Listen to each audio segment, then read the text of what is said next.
Hey, what is up guys? So DJI's latest drone, the Mavic 2. I ordered this thing pretty much since day one.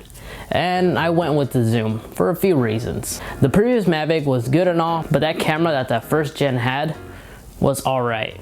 Not the best camera, although it was able to shoot at 4K, it wasn't anything that impressive, and even the 4K footage sometimes looked like dirt. But I've been using and testing out a couple of things on the Mavic 2.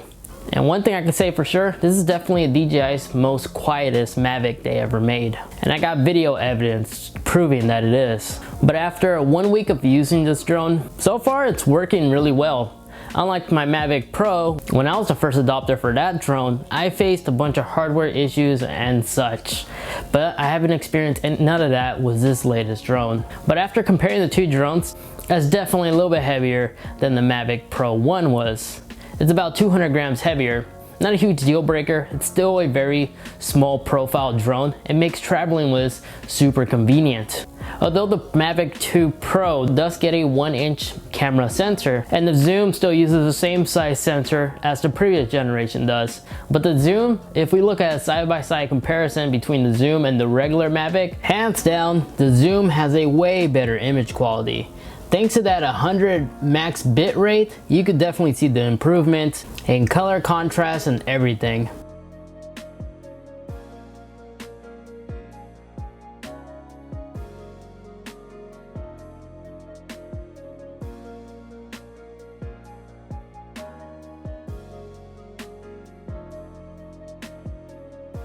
So one of the big selling keys to the Mavic 2 that sold me was its flight time. On the previous Mavic, it was said to be able to achieve 27 minutes of flight time. These latest ones are able to achieve about 30 minutes, 31 minutes of flight time. And thanks to those hyperlapse features that take a lot longer to shoot, it definitely needs the extra juice. But I can't really confirm that it does average the 30-minute flight time that DJI claims. For my average usage, I noticed I'm able to achieve probably the most 21 minutes of flight time. But then again, I do constantly switch from sport mode to P mode just to get to a certain point a lot quicker. And I noticed on the little status bar on my battery life percentage, it drops dramatically, so this might have something to do with that. But if you fly it on tripod mode, it's possible it will be able to achieve pretty much almost half an hour of flight time. But back to the sport mode position, I really do love how DJI integrated tripod mode on the side of the controller, because on my previous Mavic, even though it did have the same feature, but it was only able to have sport mode and P mode on the side. Having tripod mode on the side just makes it more convenient, because I'm not really a huge fan of going into settings and tinkering with some of these modes. I like to do everything off a switch.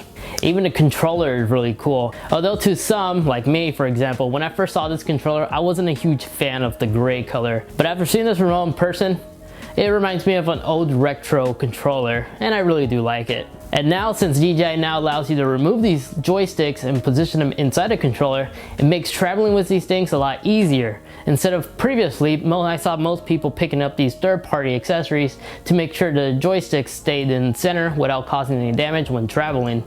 This eliminates that, and I really do like that. I should also mention DJI does throw in a second set of joysticks if you would ever lose them, or one. So to go more in depth on why I went with the Zoom instead of the Pro, it's able to achieve a 22 to 44 millimeter zoom. This feature is what sold me. Not only am I able to fly my drone in a safer height, you gotta also consider when flying these drones, you don't want to fly below 100 feet. You want to make sure the drone is at least 200 feet or more, clear from any objects, structures like cable lines or buildings, trees, and etc. Having the 44 millimeter zoom allows the drone to be at a safe height without disrupting the image quality of the video, just to make sure the images come out clear. With this eliminates that risk, and I really do like that. Also, another thing I plan on possibly doing is, since there's been a couple of videos popping up on YouTube demonstrating how easy it is to swap the Zoom camera with the Pro camera, I'm thinking possibly in the future there's going to be third parties who are buying broken drones, fixing them up, and selling them for parts. I plan on possibly buying the Pro camera on eBay, for example, and whenever I want to shoot with the 1-inch sensor, I could easily just swap it. And if you work with any sort of electronics in the past, you should be able to do this. I mean, the process was really painless. Just a few screws here and there, and remove one cable ribbon and swap it, and that's pretty much it. So that's something I plan on doing. So hopefully I can find one of these cameras selling for about $100 or $200. I think it's worth it. So thanks to all those new sensors that the new Mavics have, it now has this advanced piloting system and utilizes its sensors to go around certain objects. When this is enabled, it allows the drone to pretty much almost think for itself. If it encounters a tree or some sort of structure, the drone will use its sensor to plan out a path to go around the object. I think that was really cool, and this is actually really nifty. But to be honest, it's not something I would 100% rely on. It's nice to have enabled if you need to, just in case for those encounterments. But once again, I wouldn't really rely 100% on DJI, unless you're willing to make sacrifices. But this drone, although it's way better than the previous Mavic Pro in my opinion, it is imperfect. There has been reports of people having issues with the precision landing, where the drone will take off and oftentimes won't even land in the exact same spot when it's returning to home. It's possible DJI could fix this with a future firmware update, but for me personally, when I'm flying these drones, I like to manually land my drones because I don't trust computers really. So I like to fly things manually. Another solid improvement with these latest drones is that now they connect with OcuSync 2.0, which means when you're viewing your drone in the viewfinder, aka your phone, your images are going to be a lot more crispier, more clear, to help prevent you from crashing into any objects, and will also aid you significantly when it comes to tracking your object you're trying to film or shoot. Since the image quality is going to always be a lot more clearer than the previous OcuSync.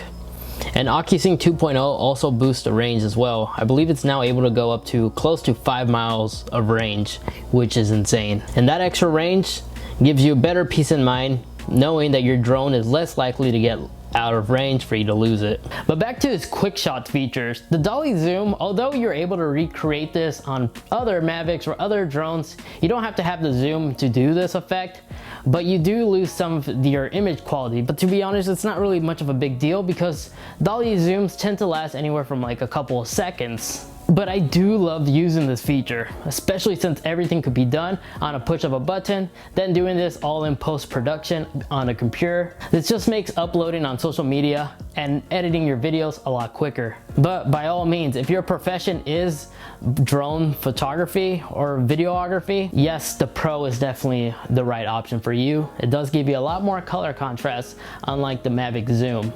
And if you find yourself in a situation where let's say you're flying this drone mid-dawn or late at night, the LEDs, the bottom LEDs that this thing has is actually really convenient. At first I didn't really have an idea how to use these things, but even during the daylight, if you have your drone really high up, you could easily enable this on your controller. And of course, you do have the original trick shots from your previous Mavic, and they're super easy to enable. My personal favorites are the new hyperlapse, and thanks to that extended battery, you're able to achieve these beautiful hyperlapse. And whatever DJI did, unlike the previous Mavic, from a previous test I did, I put the two drones side by side, and I noticed the Mavic Pro did a lot of drifting. This one hardly drifts at all. So overall, I had this drone for quite a while now, and I haven't experienced any hardware issues like my previous Mavic Pro did. This drone is actually a lot more durable than the previous Mavic Pros. I watched a couple of YouTube videos of people already crashing these things, and all those videos I watched, they all still continue to work and fly properly. DJI definitely made the Mavic 2 super reliable and durable. So for anybody who's hesitating if they should pick up the Mavic 2 or if they should stick with the Mavic Pro, I say if you have the money, if you're willing to spend it, sell your Mavic Pro and upgrade to the Mavic 2. You're not going to regret it. Those extra sensors just give you a better peace of mind, and that additional range as well as flight time is what originally sold me. But I went with the Zoom because once again, I like keeping my drone high in the air, away from any structures that it might collide. But guys, that's gonna be it for this video. Comment down below, let me know what you're planning on doing. If you have the original Mavic Pro, are you gonna stick with it? Or are you gonna upgrade to the Mavic 2? Or if you're just in the market for a Mavic, which one are you gonna go for? Are you gonna get the Mavic 2 Zoom, or are you gonna go ahead and get the Mavic Pro? I really like to hear your feedback as well. Anyway guys, if you found this video useful, informative, you know what to do. Smash that like button, I'll greatly appreciate it if you can, as well as get subscribed so you don't miss any tech content like this and other videos for these drones in the near future. So make sure you stay tuned for that. But as always, hope you guys have a good one, and I'll catch you in the next video. Peace.